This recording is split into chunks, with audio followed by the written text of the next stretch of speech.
시청자 여러분 안녕하십니까? 포항 MBC 뉴스데스크입니다. 어제 보도해드린 포항 태평 저수지 관련 소식입니다. 포항 태평 저수지 인근 농경지 오염 사건은 포항시가 늑장 대응에 사태를 키운 측면이 없지 않습니다. 포항시는 보도가 이어진 최근에야 오염수를 무단 배출한 업체를 경찰에 고발 조치하면서도 정작 영업정지 같은 강력한 행정처분은 하지 않아서 안이한 대응이라는 지적이 나옵니다. 장성훈 기자가 보도합니다. 포항 태평 저수지 인근 농경지의 오염원으로 지목된 건설 폐기물 중간 처리업체. 탱크로리 차량이 외부에서 싣고 온 오염수를 옥외 저수조에 쏟아붓습니다. 수조 전체가 오염물질로 뒤덮여 있기도 하고 공장 바닥 곳곳에 시커먼 물이 고여 있습니다. 지난 1월 포항 MBC가 이 같은 공익 제보 내용을 보도한 이후 포항시는 업체에서 시료를 채취해 성분 검사를 실시했습니다. 검사 결과 생태계에 유해한 총질소가 기준치보다 200배 이상 검출되는 등 무단 배출 행위가 확인돼 업체를 경찰에 고발했습니다. 논란 발생 7개월 만에 나온 업체에 대한 첫 조치인데 그마저도 업체 전반에 대한 환경 단속은커녕 영업정지 같은 강력한 행정처분도 없이 가벼운 시정 조치만 했습니다. 이렇다 보니 대규모 환경오염 사건에 대해 포항시의 대응이 너무 안이하다는 지적이 나옵니다. 사업장의 전반적인 전수조사를 통해서 사업장에 대한 폐기물의 부적정 처리 과정이 있었는지 여부에 대한 적절한 조사와 이에 대한 향후 조치로서 적극적인 행정처분 행위를 해야 된다고 생각합니다. 포항시는 업체의 무단 배출 행위가 건설 폐기물 처리 공정과는 무관하기 때문에 영업정지 같은 행정처분은 불가능하다는 입장입니다. 그 원인 행위를 한 회사에 대해서는 관련 법에 영업정지나 조치할 수 있는 근거도 없어서 현재까지는 지금 그런 행위를 못하고 있는 상황입니다. 포항시의 석연찮은 대응은 처음이 아닙니다. 오염수 논란이 시작된 지난해 5월, 당시 한국농어청 공사가 포항시에 보낸 공문입니다. 저수지 일대 수질 검사 결과 카드뮴이 기준치 이상으로 검출되는 등 오염이 심각하다며 오염업체를 단속해달라고 요청합니다. 하지만 포항시는 확인 결과 문제가 없다고 회신했고 문제가 된 업체에 대해서는 당시에 시료 검사조차 하지 않았습니다. 한편 포항시는 오염수 배출 업체의 전반적인 환경 위반 여부에 대해 그동안 별다른 입장을 내놓지 않고 있다가 취재가 진행되자 곧 단속에 나서겠다는 입장을 밝혔습니다. MBC 뉴스 장성훈입니다. 포항시의회 나선거구에서 시의원 1명을 새로 뽑는 재선거가 오늘 포항 지역 13개 투표소에서 진행됐습니다.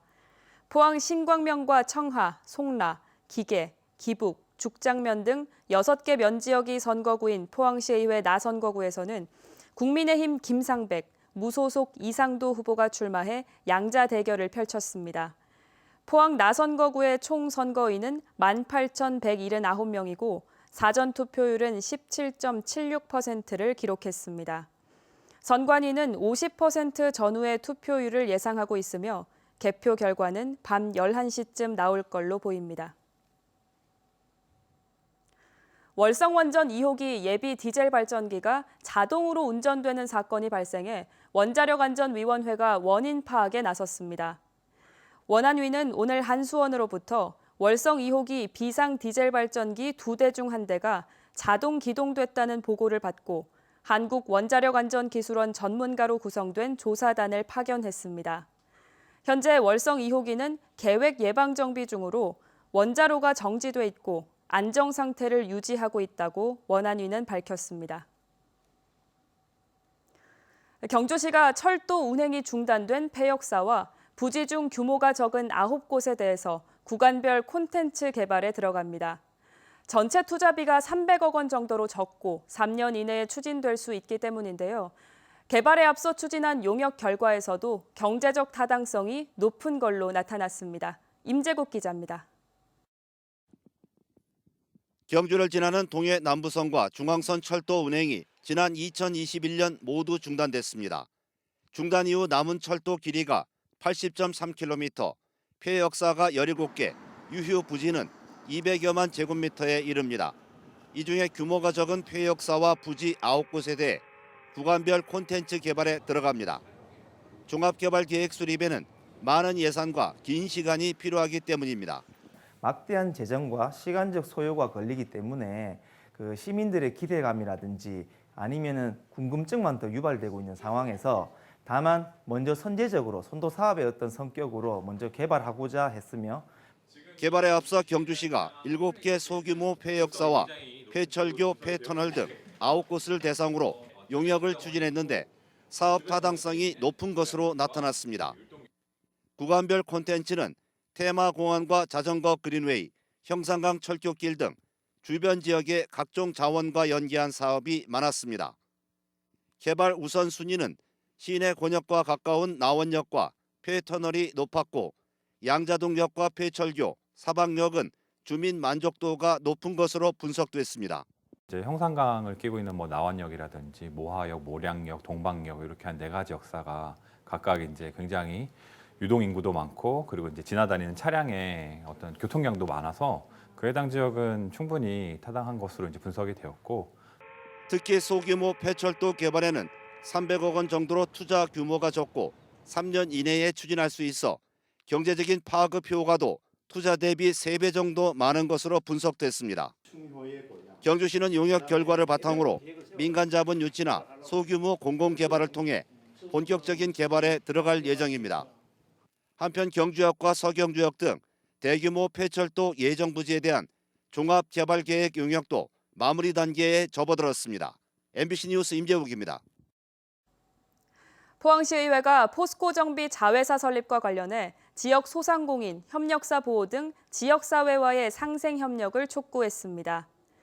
백인규 포항시의회 의장은 오는 6월로 예정된 포스코 자회사 설립이 일방적이고 촉박하게 추진되고 있어서 지역사회의 우려의 목소리가 높아지고 있다고 밝혔습니다. 또 일자리 축소, 구조 조정, 소상공인 피해 등 다양한 문제가 예상된다며 피해 최소화를 위한 대책 마련을 포스코에 요청했습니다. 후쿠시마 원전 사고가 난 지 12년이 지났지만 일본 안에서 유통되는 일부 식품의 방사성 물질 검출률이 늘고 있다는 분석이 나왔습니다. 시민방사능감시센터와 환경운동연합은 일본 정부가 지난해 일본에서 유통된 농수산물 3만 6천여 건을 조사한 결과 11.5%에서 방사성 물질이 검출됐는데 이는 작년 9.9%, 재작년 3.57%보다 늘어난 수치라고 밝혔습니다. 특히 방사성 물질인 세슘은 두릅과 죽순 등 농산물의 21%, 수산물 5.3%에서 기준치보다 높게 검출됐습니다. 가뭄으로 농가마다 어려움을 겪고 있는 가운데 모처럼 대지를 적셔주는 단비가 내렸습니다. 마늘이나 양파와 같은 밭작물은 물론이고 개화 시기를 거친 복숭아와 같은 과수 농가에도 단비를 반겼습니다. 이번 단비가 농작물 생육에 어떤 영향을 주는지 한태연 기자가 취재했습니다. 작물이 생육하는 시기에는 수분 공급이 절대적으로 필요합니다. 마늘 농사의 경우 뿌리에서 양분을 충분히 흡수해야 할 시기입니다. 그런데 땅이 메말라 있으면 이런 기능이 원활하지 못합니다. 그래서 생육을 돕기 위해 농가마다 비료를 뿌려줘야 하는데 비가 오지 않아 애를 먹었습니다. 비료를 줄 때 비가 없으면은 물이 없으면은 결국 비료가 녹지 않습니다. 비료가 녹아야만이 작물이 흡수를 할 수가 있습니다. 복숭아 농가마다 차이는 있지만 개화 시기에도 비가 반드시 필요합니다. 수정에 필요한 꿀벌이 부족한 가운데 비라도 내려주면 수정이 원활하게 이루어지기 때문입니다. 곤충과 바람이 아닌 물에 의해 수분이 이루어지는 수매화 방식입니다. 이번 비는 과수의 뿌리 발달에도 영향을 줘 고품질의 복숭아 생산에 도움이 됩니다.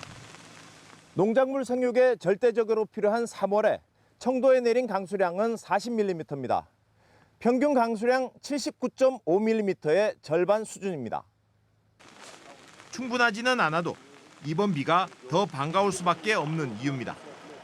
억수로 반가운 비죠. 이 비가 나무 생육에도 좋고 우리가 인공수분 시켜야 되는데 빗물이 또 인공수분 시켜주고 하는 그런 거기 되니까 너무 좋아요. 이번 비로 인해서 마늘의 구비대가 정상적으로 이루어지고 복숭아의 결실 향상과 뿌리 발달에 도움을 주어 향후 작물 생육에 상당히 좋은 영향을 미칠 것으로 예상됩니다. 기상청은 4월에도 강수량이 평년보다 적을 것으로 예상된다며 가뭄 대책을 미리 세워야 한다고 조언했습니다. MBC 뉴스 한태현입니다. 올봄 이상 고온으로 과수개화가 평년보다 일주일 이상 빨라져 늦서리가 발생하면 저온 피해가 예년보다 클 걸로 우려됩니다. 사과꽃은 1.7도, 복숭아꽃은 1.1도, 자두꽃은 0.6도 이하에서 30분 이상 노출되면 꽃의 생식기관이 손상돼 수정률이 떨어집니다. 이번 비가 그치고 나면 경북 북부 지역은 아침 기온이 영하권으로 떨어질 걸로 우려돼 농가에서는 송풍법, 살수법 등으로 저온 피해를 예방하고 서리 피해가 발생한 과수원은 인공수분과 적과 작업을 늦추는 게 좋습니다. 경주경찰서는 상점에서 식료품을 몰래 훔친 혐의로 40대 A씨를 검거했습니다. A씨는 지난달 31일 낮 경주시 황성동의 한 마트에서 단무지 상자 아랫부분을 뜯어 내용물을 빼낸 뒤 전복이나 소고기 등 비싼 식료품을 담아 결제하는 등 24차례에 걸쳐 300만 원어치를 훔친 혐의를 받고 있습니다. 포항시는 오늘 시청 대잠홀에서 선수단과 응원단 등 400여 명이 참석한 가운데 제61회 경북도민체육대회 포항시 선수단 출정식을 개최했습니다. 포항시 선수단은 4월 13일 골프 사전 경기를 시작으로 대회 마지막 날인 24일까지 30개 전 종목에 출전하며 종합 우승을 목표로 하고 있습니다. 포항 송림초와 문덕, 중앙, 동부초등학교 통학로에 도시숲이 만들어집니다.